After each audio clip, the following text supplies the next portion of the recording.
बोललो मनाशी अनगालात हसलो मी, भिंतीला माझ्या किती कान होती. घेतली कुठे परीक्षा मी तुझ्या गुणदोषाची, माझ्या गुणाची मला जाण होती.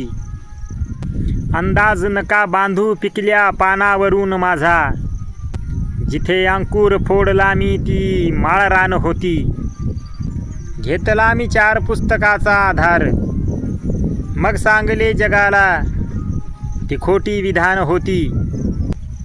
धावलो परंतु मी पोहोचलोच नाही, पायात खीळ माझ्या पाठीत बाण होती.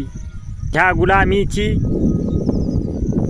फक्त 2 कारणे, शक्ती लहान होती, मेंदू गहाण होती. मी जिंकलो तरीही दुःख मनात माझ्या, मी लढलो ज्यांच्यासाठी ती बैमान होती. किमती वेळेचे कुठे भान होते मला, माझ्या हाताच्या घडीची किती शान होती.